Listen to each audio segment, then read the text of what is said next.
नमस्कार मंडळी. मराठी सिनेविश्व या यूट्यूब चॅनलमध्ये आपल्या सगळ्यांचं हार्दिक स्वागत. आज आपण बोलणार आहोत सुप्रसिद्ध मराठी अभिनेत्री उषा नाईक यांच्या जीवनासंबंधी. उषा नाईक या मराठी चित्रपटांमध्ये काम करणाऱ्या एक भारतीय अभिनेत्री आहेत, ज्यांनी आपल्या कारकिर्दीची सुरुवात चित्रपटांमध्ये पार्श्वनृत्य म्हणून केली. 70च्या दशकाच्या उत्तरार्धात आणि 80च्या दशकात त्यांनी मराठी चित्रपटसृष्टीतील नायिका म्हणून स्वतःला स्थापित केले. त्यांना सर्वोत्कृष्ट अभिनेत्री मराठीसाठी फिल्मफेअर पुरस्कार आणि प्रतिष्ठित महाराष्ट्र राज्य चित्रपट पुरस्कारांसह अनेक पुरस्कार मिळाले. उषा नाईक यांचा जन्म 2 मे 1956 रोजी बेळगाव, कर्नाटक येथे झाला होता. त्यांचा विवाह कृष्णराव मोहिरे यांच्याबरोबर 1988 मध्ये झाला होता. लहानपणापासूनच त्यांना नृत्याची आवड होती. जब्बार पटेल दिग्दर्शित सामना या चित्रपटातून उषा नाईक यांनी चित्रपटसृष्टीत पदार्पण केले.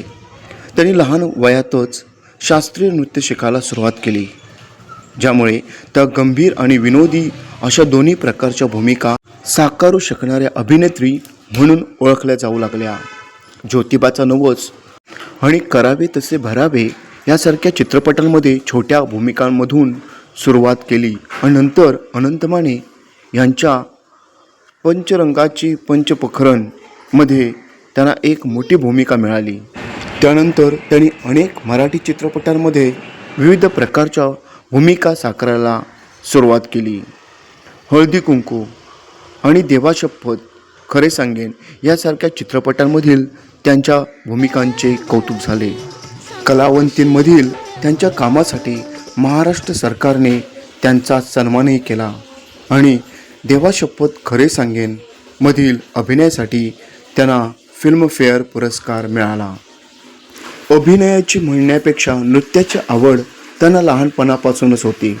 लहानपणीच भरतनाट्यम, कथ्थक त्या शिकल्या होत्या. नृत्य केवळ आपली आवड म्हणूनच त्या शिकलेल्या. पुढे हाच त्यांचा व्यवसाय होईल याची त्यांनाही कल्पना नव्हती. शास्त्रीय नृत्याच्या आधारावर लावणी शिकण्याच्या हेतूने त्या कोल्हापुरात आल्या. तेव्हा त्या वयाने लहान होत्या. त्यावेळी अरुण सरनाईक गोवा आणि आसपासच्या भागात संगीत नाटके खूप करायचे.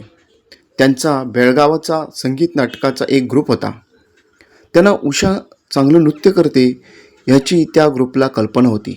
भालजी पेंढारकरांची दुसरी पत्नी लीला चंद्रगिरी आणि त्यांची चुलत बहीण बेबी चंद्रगिरी या दोघी बहिणी संगीत नाटकाशी संबंधित होत्या आणि सरनाईकांच्या अगदी जवळच्या होत्या. कोल्हापूरच्या एका कार्यक्रमासाठी त्या दोघींनी उषा यांचं नाव सुचवलं होतं. त्या कार्यक्रमात त्यांना लावणी सादर करायला सांगितले. लावणी त्यांना अजिबात येत नव्हती. मुळात मराठी गाण्यांवर नृत्य सादर केलं जातं हेच त्यांना माहीत नव्हतं. त्यामुळे तेव्हाचे वादक वैतागून उठून निघून गेले. कर्नाटकच्या धारवाड, हुबळीपर्यंत उषा नाईक यांची नृत्यांगना म्हणून चांगली ओळख निर्माण झाली होती. हा त्यांचा झालेला अपमान त्यांच्या खूप मनाला लागला. ही गोष्ट त्यांच्या मनाला खूप लागली. काही करून ही लावणी नृत्य शिकायलाच पाहिजे यासाठी त्या आईवडिलांच्या खूप मागे लागल्या. कोल्हापूरला ते खूप सादर केलं जायचं म्हणून ते शिकण्यासाठी त्या कोल्हापूरला आल्या. खरं सांगायचं म्हणजे आता व्यवसाय म्हणून शिकवले जातात तसे नृत्याचे वर्ग त्या काळी नव्हतेच. तो काळ ब्लॅक अँड व्हाईटचा उत्तरार्ध होता. हळूहळू मराठी चित्रपटात ग्रुप डान्समध्ये त्या नाचू लागल्या. केवळ नृत्य हा एकच ध्यास त्यांनी घेतला होता. जे काही शिक्षण झालं होतं तेवढ्यावरच ते सोडून त्यांनी स्वतःला या कामात झोकून दिलं. त्यांना या कामातून थोडे पैसे मिळत होते, त्यामुळे घरच्यांनाही थोडा हातभार लागत होता. त्यांच्या घरची आर्थिक परिस्थिती बेताचीच असल्यामुळे घरच्यांनीही त्यांना काही विरोध केला नाही. उषा नाईक यांना या चित्रपटसृष्टीत कोणीही गॉडफादर नव्हता. तसंच कोणतेही कौटुंबिक किंवा सामाजिक पार्श्वभूमी नव्हती. केवळ त्या नृत्याच्या शिदोरीवर या क्षेत्रात आल्या त्यावेळी त्यांना हळदी कुंकूसारखा चित्रपट मिळाला. ही भूमिका मिळणं त्यांच्यासाठी सोपं नव्हतं. निर्माता आणि दिग्दर्शक यांचे बरेच वाद झाले, मात्र त्यातही त्यांचं नाव पुढे आलं आणि तो चित्रपट त्यांना मिळाला. नंतर कलावंतीन नावाचा चित्रपट मिळाला. त्यातलं पिकल्या पानाचा हे गाणं खूपच गाजलं. त्या गाण्यासाठी त्यांना सर्वोत्कृष्ट अभिनेत्रीचा पुरस्कार मिळाला. हळदी कुंकू सारखा सहाय्यक अभिनेत्रीचा पुरस्कार मिळवून देणारा चित्रपटही मिळाला. त्यानंतर मात्र जवळजवळ 6 महिने कोणताच चित्रपट त्यांना मिळाला नाही. त्यावेळी मराठी चित्रपटात मिळणारं मानधन आणि घरची परिस्थिती याचा ताळमेळ बसत नव्हता. शिवाय घरगुती जबाबदाऱ्या होत्या. त्यामुळे येणारा चित्रपट करायचा असं मनोमन त्यांनी ठरवलं होतं. त्यामुळे जी मिळेल ती भूमिका, मग ती प्रथम दर्जाची असो वा दुय्यम दर्जाची असो, त्या स्वीकारत गेल्या. राणीने डाव जिंकला या चित्रपटात प्रिया तेंडुलकर मुख्य अभिनेत्रीच्या भूमिकेत होत्या आणि त्यांची भूमिका तिच्या मैत्रिणीची होती. त्यांच्यासोबत निळूभाऊ होते.